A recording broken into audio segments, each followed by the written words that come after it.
Ils m'ont dit que mon mari était mort dans un accident de voiture sur une autoroute détrempée par la pluie, aux abords de Richmond. C'était la version officielle. C'est ce que j'ai répété à l'aumônier, aux pompes funèbres, et à l'officier qui m'a remis le drapeau plié en triangle entre les mains, comme si cela devait signifier quelque chose. Mais 3 jours après l'enterrement, son patron milliardaire m'a appelé à minuit pour me dire des mots qui ont brisé mon monde en deux. Ne dis rien à ta belle-mère. Ne dis rien à ta sœur, tu pourrais être en danger. Je me suis rendue à son bureau, ignorant que j'allais y trouver un homme censé être mort. Je m'appelle Chloé Lambert, j'ai 42 ans. Je suis commandant dans l'armée, et jusqu'à il y a 11 jours. J'étais une épouse. J'ai passé la majeure partie de ma vie d'adulte à apprendre à garder les mains immobiles, quand tout s'écroule autour de moi. 3 déploiements vous apprennent ça. Je me suis tenue dans des pièces où les murs tremblaient sous les tirs de mortier, assez près pour sentir mes dents vibrer. Et je n'ai jamais laissé ma voix faiblir. Mais rien, pas un seul jour sous l'uniforme, ne m'avait préparé au son de la voix polie et répétée d'un aumônier m'annonçant que mon mari était parti. Marc était le pilier. C'était notre petite plaisanterie, tard le soir, avec une bouteille de vin sur la terrasse arrière.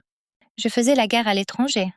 Lui, il affrontait les tableurs et les conseils d'administration en tant que directeur financier de DeVille Technologies, l'empire technologique bâti par un milliardaire solitaire nommé Richard DeVille.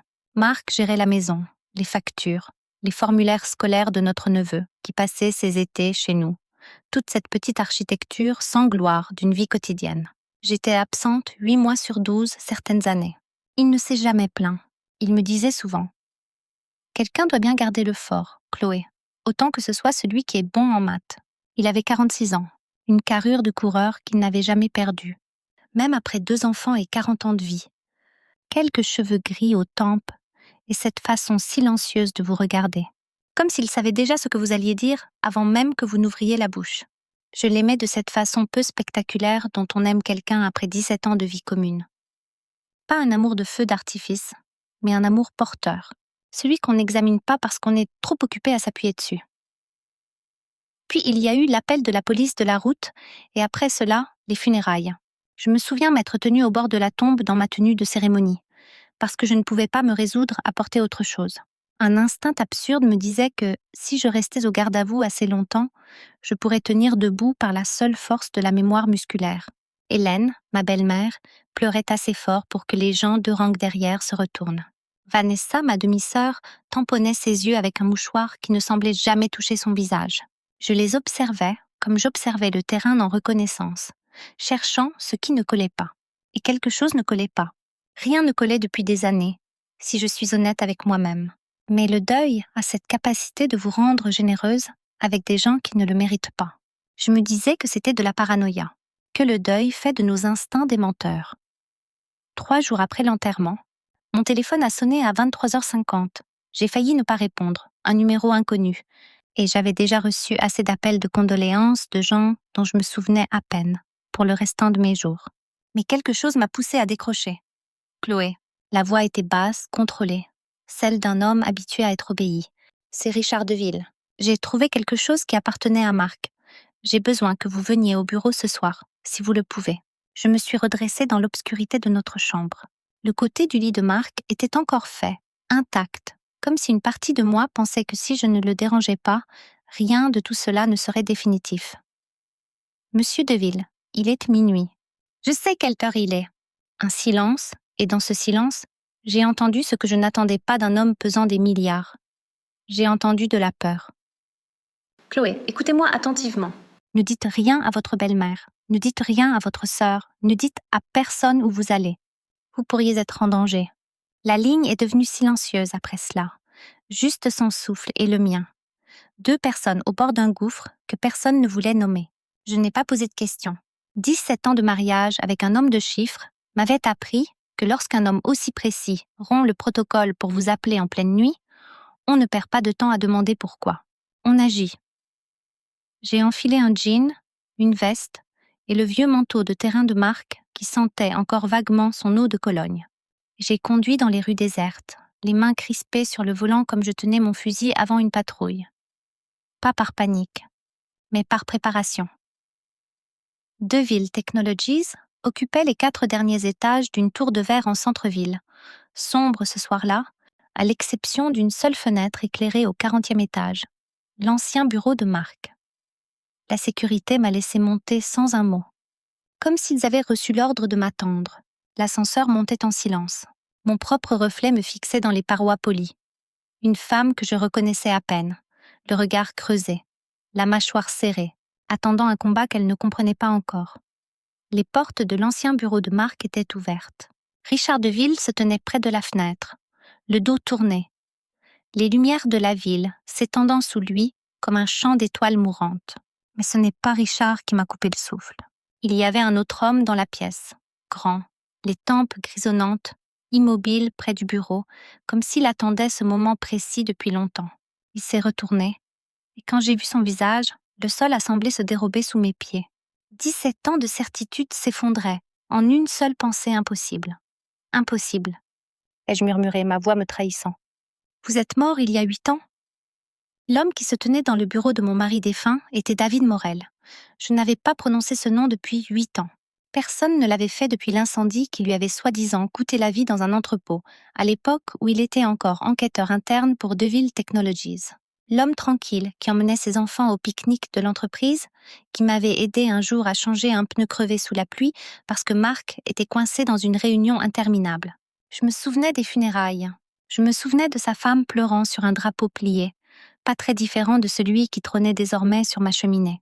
Je me souvenais m'être dit à l'époque combien le deuil était étrange, comment il transformait des inconnus en famille le temps d'un après-midi.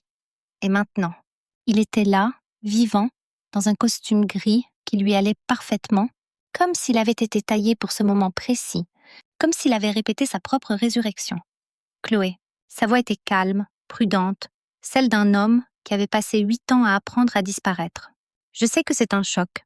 Je dois vous demander de vous asseoir. Je n'ai pas bougé. Mes mains étaient devenues glacées, ce froid particulier qui ne vient pas de la température, mais du corps qui se braque contre quelque chose pour lequel il n'a pas encore de mots. Vous êtes censé être mort, ai-je dit. Et même en prononçant ces mots, j'entendais à quel point ils sonnaient absurdes, alors que toute la pièce semblait retenir son souffle. Richard s'est enfin détourné de la fenêtre. Il paraissait plus vieux que dans mes souvenirs des quelques galas où Marc m'entraînait. Cette sorte de fatigue qui ne vient pas du manque de sommeil, mais du poids de quelque chose porté trop longtemps. Chloé, je vous en prie, asseyez-vous. Il y a beaucoup de choses que vous devez comprendre et très peu de temps pour les expliquer. Je me suis assise parce que mes jambes s'étaient mises à trembler d'une manière qui n'avait rien à voir avec la peur, mais tout à voir avec la physique pure de tenir debout, alors que votre compréhension des 8 dernières années se réorganise totalement. David a tiré une chaise en face de moi, assez près pour que je puisse voir les ridules autour de ses yeux et la petite cicatrice le long de sa mâchoire que je ne lui connaissais pas. Les traces d'une vie vécue ailleurs, sous un autre nom, pendant 8 années silencieuses. Je n'ai pas péri dans cet incendie, a-t-il dit. Richard m'a aidé à disparaître. J'avais découvert quelque chose au sein de l'entreprise. Un détournement de fonds qui durait depuis des années, lié à des personnes ayant beaucoup plus de pouvoir qu'elles n'auraient dû. Il n'était plus sûr pour moi d'être David Morel. Alors, j'ai cessé de l'être. Pourquoi maintenant ? Ma voix est sortie plus tranchante que prévu, chargée d'un mélange de chagrin et de fureur. Pourquoi vous montrer maintenant, après Marc ? Je n'ai pas pu finir ma phrase. Certains mots sont trop lourds à porter jusqu'au bout. La mâchoire de David s'est contractée. Parce qu'il y a 2 mois, Marc m'a trouvée. Il m'a retrouvée grâce à un contact que je pensais enterré. Et il m'a demandé de l'aider pour quelque chose qui n'avait rien à voir avec les affaires de l'entreprise. Chloé. Il s'est interrompu, et dans ce silence, j'ai senti le sol se dérober à nouveau. Une affaire de famille, la vôtre. Le mot est tombé comme une pierre dans une eau calme, des ondes se propageant jusqu'au recoin de la pièce. Il enquêtait depuis presque 1 an, a continué David doucement. Il ne vous a rien dit parce qu'il ne voulait pas vous inquiéter pendant que vous étiez en mission, et parce qu'il n'était pas encore sûr de ce qu'il voyait. Mais ce qu'il a trouvé, Chloé, ce n'était pas chez Deville Technologies, c'était au sein de votre propre famille. Le visage de ma belle-mère a surgi dans mon esprit, ses larmes apprises lors de l'enterrement. La façon dont elle serrait la main de Vanessa un peu trop fort, comme pour stabiliser quelqu'un plutôt que pour le réconforter. Je l'avais remarqué, puis balayé d'un revers de main. Le deuil vous rend généreux avec des gens qui ne le méritent pas. David a fouillé dans sa veste et en a sorti un petit coffret à coin de laiton. Le genre d'objet qui semblait appartenir à un autre siècle. Il l'a posé sur le bureau entre nous avec la révérence d'un homme manipulant un objet sacré. Marc m'a donné ceci 3 semaines avant sa mort, a-t-il dit. Il m'a dit que s'il lui arrivait quelque chose, je devais m'assurer que cela vous parvienne à vous, et à vous seul, pas à votre belle-mère, pas à votre sœur. Il a été très catégorique là-dessus. Mes mains tremblaient alors que je m'approchais du coffret. Quand David a tourné la petite clé, j'ai trouvé une clé USB, un journal relié en cuir rempli de l'écriture serrée et appliquée de Marc, une petite clé en laiton que je ne reconnaissais pas et une pile de lettres manuscrites attachées par un ruban rouge. Le même ruban que Marc utilisait toujours pour mes cadeaux d'anniversaire. Une blague entre nous qui ne signifiait rien pour personne d'autre. Il n'a jamais cru que l'accident était dû au hasard, a dit David à voix basse. Quelque chose dans son ton a fait se dresser les cheveux sur ma nuque. Ce sont ses mots exacts. Il a dit « Si je meurs, regardez d'abord du côté de sa famille ». Je l'ai fixé. Quelque part sous le bourdonnement dans mes oreilles, une partie de moi, le soldat, entraîné à remarquer quand une pièce change d'atmosphère, aperçut un mouvement à l'extérieur. Un SUV noir venait de s'immobiliser au bord du trottoir, ses phares trouant l'obscurité. Les portières se sont ouvertes d'une manière délibérée, sans hâte, signe que ceux qui étaient à l'intérieur ne craignaient pas d'être vus. David a suivi mon regard. Son visage s'est figé d'une manière que je connaissais chez les hommes qui ont appris à reconnaître le danger avant qu'il ne frappe. Il s'est approché de la fenêtre, a observé un long moment, et quand il a repris la parole, sa voix n'était plus qu'un souffle. « Ils sont là !» Richard a réagi vite pour un homme de son âge. Il a traversé le bureau en 3 enjambées et a écarté une étagère du mur pour révéler une porte étroite. Je n'aurais jamais cru avoir besoin de ce genre de choses, construites dans les vieux bâtiments par des hommes qui comprenaient que l'argent attire ceux qui ne frappent pas. Par ici, a-t-il dit avec la certitude de celui qui avait déjà tout prévu. David a remis le coffret dans une sacoche en cuir, et je les ai suivis dans un escalier en béton qui sentait la poussière et la pluie ancienne. Mon cœur battant à un rythme que je n'avais plus ressenti depuis mon dernier déploiement, cette vigilance particulière où tout votre corps devient un instrument de détection du danger. Nous avons débouché dans un sous-sol privé, une pièce dont j'ignorais l'existence sous cet immeuble où j'étais entrée 100 fois. Des murs en béton, une batterie de moniteurs, une lourde porte en acier que Richard a verrouillée derrière nous. « Vous avez une panic room », ai-je dit. Malgré tout, une part absurde de moi avait envie de rire devant le surréalisme de ma vie depuis 11 jours. « J'en ai plusieurs », a répondu Richard sans une once d'humour. Dans mon milieu, la paranoïa est une stratégie de survie, pas un diagnostic. Il a désigné un écran montrant le SUV noir au ralenti. 2 silhouettes se tenaient désormais près du véhicule, leurs visages masqués par l'angle de la caméra. Ils surveillent ce bâtiment depuis 3 jours, depuis que David a refait surface. « Qui sont-ils » ai-je demandé, même si une partie de moi ne voulait pas connaître la réponse. David a posé la sacoche sur une table en acier et l'a rouverte, disposant cette fois le journal, les lettres et la petite clé. Marc soupçonnait votre belle-mère d'avoir de l'aide. Quelqu'un pour surveiller, quelqu'un prêt à faire plus que surveiller si nécessaire. Il m'a regardé avec une expression presque désolée, comme un médecin délivrant un diagnostic qu'il aimerait pouvoir retirer. « Chloé, que savez-vous réellement de ce qui est arrivé à l'héritage de votre père après son décès ?» La question m'a déstabilisée parce qu'elle semblait n'avoir rien à voir avec Marc, mais tout avec une blessure que j'avais cessé de gratter depuis longtemps. Mon père est mort quand j'avais 34 ans, au milieu de mon 2e déploiement. Hélène l'avait épousé 11 ans plus tôt, et le temps que je rentre pour l'enterrement, tout l'administratif avait été réglé. Pour t'épargner ce fardeau, m'avait-elle dit en essuyant des yeux qui ne semblaient jamais tout à fait humides. Hélène a tout géré, ai-je dit lentement. La maison, les comptes. J'étais à l'étranger. Je lui faisais confiance. Marc, non, a dit David doucement. Pas totalement. Il y a environ 1 an, il a commencé à remarquer des anomalies. Des documents qui ne correspondaient pas au testament original de votre père. Un compte en fiducie restructuré en secret. Des signatures que Marc ne croyait pas authentiques. Il m'en a parlé parce qu'il ne savait pas à qui d'autre confier une affaire aussi personnelle. Richard a expiré lentement. Hélène et Vanessa ont tenté de contacter Marc directement à plusieurs reprises dans les mois précédant sa mort. Elles voulaient qu'il les aide à transférer certains de vos actifs. Chloé, vers une structure différente. Une structure qui vous aurait de fait retiré de la liste des bénéficiaires pendant que vous étiez à l'étranger. Incapable de vous y opposer. Ces mots se sont infiltrés en moi comme une eau glacée. J'ai pensé à chaque mission, à chaque silence de plusieurs mois où j'avais fait confiance à ma famille, pour veiller sur tout en mon absence, comme Marc gardait le fort. David a ouvert le journal à une page marquée d'un lambeau de papier. L'écriture de Marc remplissait les marges de dates, de noms, de chiffres entourés 2 fois pour insister. Il a tout documenté, a-t-il dit. Il montait un dossier en silence, Chloé. Il ne vous a rien dit parce qu'il ne voulait pas que vous portiez cela sur le front, et parce qu'il n'était pas encore tout à fait certain de l'ampleur du problème. Il a pris une petite clé USB argentée et me l'a tendue. Il y a une vidéo là-dessus. Il l'a enregistrée environ 6 semaines avant l'accident. Je pense qu'il est temps que vous la voyiez. Mes mains étaient plus stables que je ne l'aurais cru en la prenant, bien que ma poitrine soit serrée, se préparant comme on se prépare avant d'ouvrir une porte dont on soupçonne qu'elle mène à l'horreur. Richard a connecté la clé.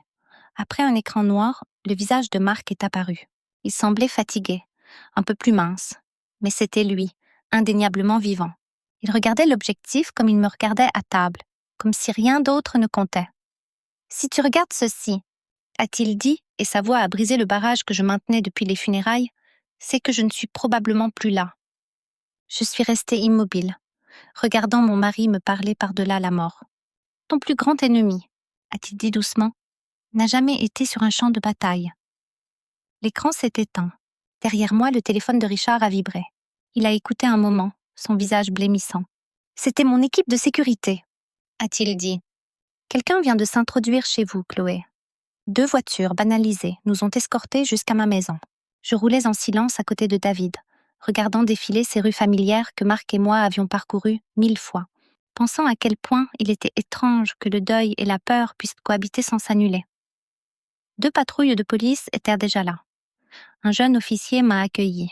« Madame, quelqu'un a forcé la porte arrière. » Ils étaient partis avant notre arrivée. Rien ne semble avoir été volé dans les pièces principales. Dans les pièces principales, ai-je répété. J'avais déjà un nœud à l'estomac, car je savais exactement ce qu'il cherchait. Marc avait un petit bureau attenant au garage. À l'intérieur, scellé dans le béton sous un faux panneau, se trouvait un coffre-fort. Je suis entrée dans ma propre maison comme une étrangère. La porte du bureau était ouverte, le panneau arraché. Le coffre était béant, forcé à l'aide d'outils professionnels. Il était vide. Je suis restée là, fixant ce trou noir, ressentant quelque chose qui n'était ni du soulagement ni du désespoir, mais quelque chose d'autre qui n'avait pas encore de nom. « Il a tout déplacé », a dit David depuis le pas de la porte. « Il y a des mois, à en juger par la poussière. Ceux qui sont entrés ce soir cherchèrent quelque chose qui n'est plus là depuis longtemps. Nous nous sommes installés dans le salon. David a ouvert la dernière enveloppe de la sacoche. À l'intérieur se trouvèrent des documents qui m'ont coupé le souffle. Une copie d'un testament daté de 4 mois seulement avant la mort de Marc, des relevés bancaires et des photographies. Les photos montraient Hélène sur le parking d'un cabinet d'avocats en pleine discussion avec un homme en costume. Une autre montrait Vanessa dans un café, des papiers étalés devant elle. Marc croyait, a dit Richard, que quelqu'un dans votre famille avait un mobile pour l'écarter. Pas forcément pour vous faire du mal, Chloé, mais pour supprimer la seule personne qui les empêchait de prendre le contrôle total de l'héritage de votre père. J'ai fixé les photos. Vous êtes en train de me dire que quelqu'un voulait sa mort ? Personne n'a répondu tout de suite, et ce silence en disait plus long que n'importe quel mot. Richard s'est raclé la gorge. Là, il y a autre chose. Marc a utilisé une partie de ses économies pour acheter secrètement une part substantielle de Devil Technologies au fil des ans. Il n'a jamais mis ses actions à son nom. Alors, au nom de qui ? Richard a croisé mon regard. Au vôtre, Chloé. Il a tout placé dans une fiducie dont vous êtes l'unique bénéficiaire. Vous possédez une part importante de cette entreprise depuis plus de 2 ans, et je pense que vous n'en aviez aucune idée. Le chiffre qu'il a cité un instant plus tard ne semblait pas réel. Il ne collait pas à ma vie modeste, bâtie autour de mes déploiements et d'un mari qui m'avait assez aimé pour me construire une seconde vie en secret, juste pour me protéger. Cette nuit-là, j'ai décidé que le deuil pouvait attendre. Je l'ai plié soigneusement dans ma poitrine, comme un soldat plie un drapeau, pour m'en occuper plus tard, quand la mission serait terminée. Parce que c'était devenu une mission. Marc avait passé les derniers mois de sa vie à monter un dossier. et je comprenais maintenant que le terminer était la dernière chose que je pouvais faire pour lui. 2 jours plus tard, David m'a présenté à Patricia Vasseur, une experte comptable judiciaire d'une 60aine d'années. En 1 heure, elle a établi une chronologie qui m'a soulevé le cœur. Des années de petits détournements sur l'héritage de mon père, masqués par un jargon complexe. « Et votre mari était très doué », m'a dit Patricia. Il a bâti un dossier en béton. Ce qui lui manquait, c'était la preuve de l'intention. La preuve qu'il ne s'agissait pas seulement d'une mauvaise gestion, mais d'une conspiration. C'est là que j'ai pris une décision qui m'a surprise moi-même. J'ai décidé de mentir. Pas aux autorités, ni à Richard, ni à David, à Hélène et Vanessa. J'ai décidé que la Chloé qu'elles verraient désormais serait la veuve éplorée qu'elles attendaient. Fragile, désorientée, facile à manipuler. Une femme qui ignorait tout de sa fortune. Une femme prête à signer tout ce qu'on lui présenterait. Ce n'était pas difficile à jouer. Certains jours, la douleur n'était même pas un rôle. Hélène m'a appelée dans la semaine, sa voix mielleuse, celle qu'elle utilisait à chaque réunion de famille. « Ma chérie, je sais que c'est un moment terrible, mais nous devons parler des papiers de ton père. Il y a des documents à mettre à jour maintenant que Marc n'est plus là. » J'ai dit oui. J'ai dit que je lui faisais confiance. J'ai ressenti un calme froid m'envahir. Le même calme que j'éprouvais avant une opération militaire. Ce silence qui n'est pas l'absence de peur, mais sa maîtrise. Vanessa est passée quelques jours plus tard avec une pile de documents, m'expliquant qu'il fallait simplifier la fiducie pour m'épargner le fardeau de la gestion pendant mon deuil. J'ai acquiescé. J'ai posé les questions d'une veuve épuisée. Je n'ai rien signé, bien sûr. Mais je les ai laissés croire que j'allais bientôt céder. Pendant ce temps, David travaillait dans l'ombre, installant des micros dans le salon, où Hélène et Vanessa insistaient toujours pour me voir. Richard, de son côté, préparait une assemblée des actionnaires, officiellement pour régulariser la succession des parts de Marc. Hélène et Vanessa croyaient que ce serait leur moment de triomphe. Elles sont devenues audacieuses. Vanessa a même laissé échapper une remarque sur le fait que Marc était devenu trop curieux pour son propre bien. Vers la fin, j'ai simplement hoché la tête, comme si je n'avais pas compris le poids de ces mots. Le matin de l'assemblée est arrivé sous un ciel gris, ce que Marc appelait un temps d'enterrement. Je me suis habillée avec soin, pas en noir, mais dans un tailleur bleu marine impeccable. Hélène et Vanessa sont arrivées à 9h précises, vêtues comme pour une célébration. Les portes de la salle du conseil se sont ouvertes à 9h15. La salle occupait tout le dernier étage, avec des parois de verre offrant une vue imprenable sur la ville. Hélène s'est assise en bout de table, rayonnante. Vanessa tapotait sur son téléphone avec un ennui fin. Je me suis assise en face d'elle, flanquée de Richard et de Patricia Vasseur, les mains croisées sur les genoux, comme lors de centaines de débriefings. Calme, impénétrable. Richard a ouvert la séance. Merci à tous d'être venus. Nous allons aujourd'hui finaliser les questions relatives à la succession de Marc Lambert. Le sourire d'Hélène s'est élargi. Avant de commencer, a poursuivi Richard, j'aimerais présenter quelqu'un. David Morel. Beaucoup d'entre vous se souviendront qu'il était enquêteur interne ici, avant son décès il y a 8 ans. Un silence de mort s'est abattu sur la pièce. Vanessa a baissé son téléphone. Le sourire d'Hélène s'est figé. Les portes se sont ouvertes et David est entré. « Je ne suis pas mort », a-t-il dit simplement. « J'ai disparu pour protéger une enquête. Et je suis ici aujourd'hui parce que Marc Lambert m'a demandé de m'assurer que ceci parvienne aux personnes concernées. » Le masque d'Hélène s'est fissuré. « C'est absurde !» s'est-elle écriée, sa voix montant d'une octave. « Chloé, c'est quoi cette mascarade ?» Je l'ai regardée, vraiment regardée, pour ce qui me semblait être la première fois depuis des années. « C'est la vérité, Hélène. » l'ai-je dit calmement. « Est-ce que Marc a passé la dernière année de sa vie à préparer ?» Patricia a ouvert son ordinateur et a exposé les preuves, les fonds détournés, les testaments falsifiés, les signatures contrefaites. Le visage de Vanessa s'est vidé de son sang. La mâchoire d'Hélène s'est serrée, révélant un visage de glace. « Vous n'avez aucune preuve que c'était intentionnel », a craché Hélène. « Une erreur de gestion n'est pas un crime. Les erreurs ne s'accompagnent généralement pas de signatures forgées pour cacher des transferts d'actifs à une bénéficiaire en mission à l'étranger, » a rétorqué Patricia. David a branché une clé USB. Marc a beaucoup enregistré durant ces derniers mois. Il était méthodique. Le visage de Marc a de nouveau rempli l'écran. J'ai vu le corps d'Hélène se raidir en le voyant, cet homme qu'elle avait si mal estimé. Puis, Il a diffusé un enregistrement audio.